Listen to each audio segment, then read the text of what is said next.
Les agriculteurs ont toujours été préoccupés par la fertilité de leurs terres, mais la notion même de fertilité a évolué au cours de l'histoire. Pendant la seconde moitié du siècle dernier notamment, la recherche du rendement agricole pur a développé des méthodes de production intensive. Il s'agissait d'augmenter à tout prix la taille des exploitations, la mécanisation, la fertilisation et la protection des cultures. Aujourd'hui, nous nous préoccupons des grands défis environnementaux et avons comme objectif la fertilité durable en visant à dynamiser l'ensemble de l'écosystème agricole et en respectant toutes ses composantes. Ces principaux défis environnementaux sont connus. Améliorer la qualité des sols et des eaux, une meilleure efficience de la fertilisation par les engrais et les effluents d'élevage permettra de diminuer le lessivage des nutriments dans les nappes phréatiques. Économiser l'eau, les ressources de l'or bleu sont menacées par le réchauffement climatique et les stratégies de production de biocarburants agricoles. En augmentant la rétention d'eau des sols et son utilisation plus efficace par la plante, on aide l'agriculture à consommer moins d'eau. Lutter contre le réchauffement climatique. Les activités agricoles contribuent de façon significative aux émissions de gaz à effet de serre, le dioxyde de carbone, mais aussi le méthane et les oxydes d'azote. En optimisant la dynamique des nutriments dans l'écosystème, on peut produire autant en polluant moins. Il est donc impératif de concilier les objectifs de productivité avec le respect de l'environnement. Cette nouvelle approche de la fertilisation est heureusement conciliable avec les préoccupations économiques de l'agriculteur. En effet, en maîtrisant mieux l'action des engrais et en comprenant mieux la dynamique des nutriments dans le sol et l'écosystème, il utilisera les fertilisants de façon plus efficace. Autrement dit, il obtiendra plus en consommant moins. À quoi ressemblent les engrais de demain? Nous avons posé la question à Patrick Dujardin, professeur de physiologie végétale aux facultés des sciences agronomiques de Gembloux. Avant de répondre à votre question, je vous propose d'étudier le parcours des éléments nutritifs dans le sol. Cela nous permettra de raisonner sur la bonne façon d'améliorer l'efficacité des engrais, c'est-à-dire de concilier fertilité durable et soucis économiques de l'agriculteur. Pour se nourrir, les plantes ne prélèvent leurs éléments nutritifs que sous forme soluble, en puisant dans une réserve à court terme appelée solution du sol. Les engrais appliqués à la culture se dissolvent et rejoignent cette réserve. Le sol possède deux autres types de réserves. Une réserve à long terme, constituée de cristaux minéraux, donc insolubles, et une réserve à moyen terme, constituée de microparticules capables de fixer et de libérer les nutriments. Cette réserve est appelée complexe argilo-humique ou complexe adsorbant. Chaque compartiment a son rôle spécifique, mais il est important de comprendre les échanges entre ces compartiments, parce que c'est précisément sur ces échanges que repose la fertilité durable du sol. Je vous propose d'examiner tout d'abord la réserve à moyen terme.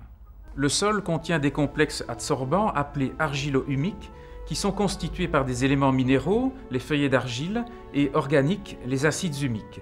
Ces complexes donnent à la terre sa capacité d'adsorber, de retenir plus ou moins efficacement l'eau et les nutriments. Leur surface porte des charges électriques, principalement négatives, les anions, capables d'attirer et de fixer des nutriments chargés positivement, les cations, par le jeu des forces électrostatiques qui captent puis relâchent le nutriment du complexe et lui permettent de regagner la solution du sol. Ce processus d'adsorption-désorption est fondamental dans la fertilité du sol car il lui confère un pouvoir tampon. Le complexe argilo-humique se présente comme un véritable aimant et un réservoir tampon capable de mettre les nutriments à la disposition de la plante de manière progressive. Voyons maintenant la réserve à long terme. Elle se constitue d'éléments minéraux figés dans les cristaux, issus de la dégradation de la roche-mère, mais également de certains éléments qui sont insolubilisés en provenance de la solution du sol. C'est le cas, notamment et en particulier, de la précipitation des phosphates. Ces éléments peuvent suivre le chemin inverse et se resolubiliser, notamment sous l'action des attaques acides. Ils sont alors restitués dans le système et à nouveau utilisables par la plante. Pourquoi ce modèle est-il utile? Eh bien parce qu'il va nous permettre de localiser et de quantifier les pertes d'éléments nutritifs, donc de voir comment améliorer aussi l'efficacité des engrais. Localisons maintenant ces pertes, elles sont de trois types. La première se situe au niveau du lessivage. Dans ce cas, les éléments nutritifs sont entraînés par les eaux sans qu'ils puissent être prélevés par la plante ou fixés dans le complexe argilo-humique. Il s'agit surtout des anions, les nitrates en particulier, éléments chargés négativement qui échappent à l'aimantation du complexe adsorbant.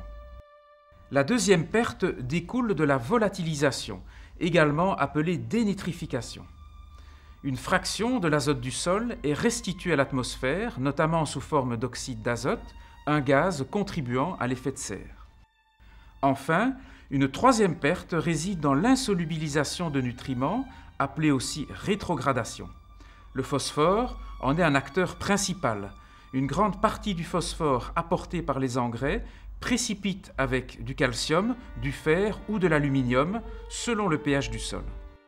Alors maintenant que nous avons précisé l'origine des pertes d'éléments nutritifs dans ce système, comment faire pour les limiter? Une première approche est celle de l'agriculture de précision qui vise à optimiser les apports fertilisants en fonction de l'évolution des besoins de la plante et en fonction de l'hétérogénéité de ses besoins au niveau d'une parcelle. Localisation et fractionnement sont les maîtres mots de l'agriculture de précision. À côté de cela, il y a aussi une gestion optimisée de la fertilité du sol qui va s'attacher à renforcer la réserve à moyen terme, ce que nous avons appelé le complexe argilo-humique. L'agriculteur le sait bien lorsqu'il reconnaît la valeur de l'humus, des amendements organiques et des résidus de culture pour assurer la bonne santé de sa terre. Le scientifique, de son côté, observe que la réserve tampon à moyen terme réduit les pertes par lessivage et par volatilisation. De même, les éléments susceptibles de s'insolubiliser, comme les phosphates avec le calcium, peuvent être liés séparément par le complexe adsorbant, empêchant ainsi leur rencontre et leur précipitation. Mais le complexe argilo-humique peut rendre d'autres services à la plante. En plus des rôles d'aimant et de réservoir tampon que nous avons décrits, il se présente comme un agent décisif pour la formation d'agrégats qui structurent et aèrent le sol. Grâce à son action sur la porosité du sol, le complexe argilo-humique favorise le développement et l'activité de certains micro-organismes qualifiés d'aérobies, c'est-à-dire qui dépendent de la présence d'oxygène dans le sol. Parmi ces micro-organismes, il y a des bactéries responsables de la nitrification, qui est une conversion de forme organique d'azote en forme minérale en nitrate. D'autre part, les agrégats améliorent la rétention d'eau par les sols, ce qui freine le lessivage et les pertes par évaporation. Ils confèrent enfin à la terre la structure grumeleuse caractéristique des terres fertiles qui sont moins sensibles aux problèmes de compaction et de glaçage. Le complexe argilo-humique intervient donc dans la rétention d'éléments nutritifs et de l'eau, ainsi que dans la structure du sol. Toute technique de fertilisation visant à concilier productivité et environnement devra obligatoirement renforcer cette réserve à moyen terme d'une façon ou l'autre. Revenons à la question de départ, qu'est-ce qu'un engrais idéal? Eh bien, c'est un engrais qui va apporter des éléments nutritifs à la plante de façon progressive, c'est-à-dire en suivant le rythme des besoins de la plante et en limitant les pertes que nous avons identifiées. Cette libération progressive, on la rencontre dans les pratiques traditionnelles lorsqu'on utilise la matière organique, lorsque l'humification va convertir cette matière organique en éléments minéraux directement utilisables par la plante. C'est en réalité un phénomène lent et complexe, mettant en œuvre une série de réactions auxquelles contribuent beaucoup de bactéries du sol. Parmi les substances humiques obtenues, on retrouve des composés solubles, les acides humiques et fulviques. Ces substances se lient aux argiles pour former les complexes adsorbants dont nous avons parlé. Fumer une terre avec un bon amendement organique revient à apporter les substances humiques indispensables à la formation des complexes adsorbants. Cette technique est la plus prisée pour maintenir un bon taux d'humus dans le sol, mais ces apports deviennent insuffisants dans la plupart des régions de culture et il faut donc se tourner vers d'autres sources d'acides humiques. Depuis peu, on dispose de substances humiques purifiées, concentrées, qui sont extraites à partir de l'éonardite, qui est une roche sédimentaire datant du Carbonifère. Donc on dispose aujourd'hui de ces substances humiques en complément aux amendements organiques traditionnels. Tous deux convergent en définitive pour renforcer cette réserve à moyen terme du sol que nous avons vue essentielle à la fertilité et à l'efficacité des engrais. Les extraits humiques agissent sur la fertilité du sol et offrent aux plantes un contexte nutritionnel de qualité.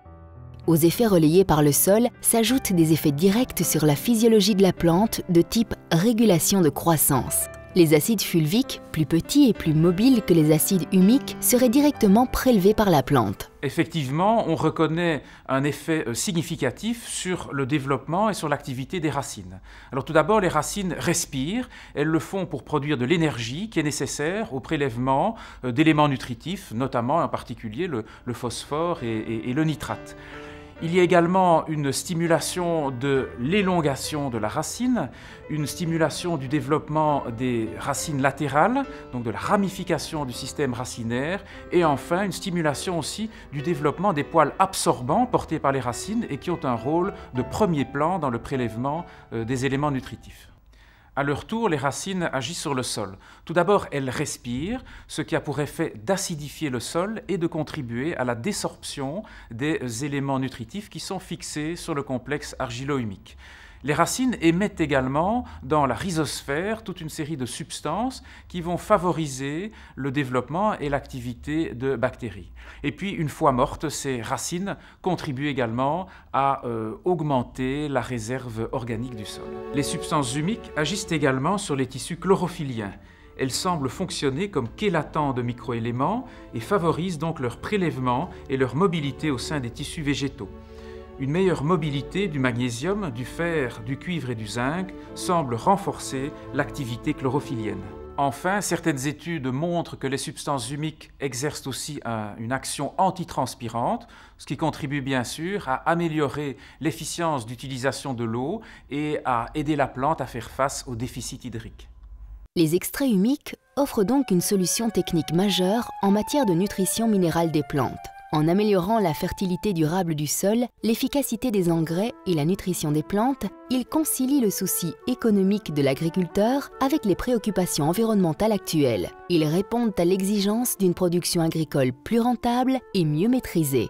Avec près de 20 ans d'expérience, TradeCorp est un pionnier en matière de production et formulation d'acides humiques. TradeCorp utilise la léonardite américaine, réputée comme la meilleure source de substances humiques. Cette matière première offre toutes les garanties de qualité et de sécurité.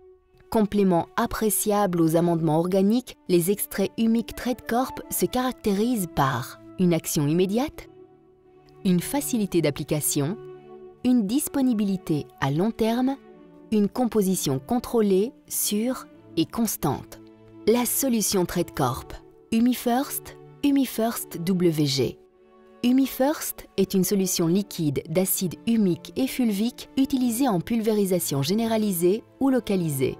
HumiFirst WG, sous forme de granulés solubles, peut être incorporé aux engrais minéraux ou organiques. Sa présence au sein même de l'engrais permet d'optimiser leur efficacité et donc améliorer la nutrition des plantes.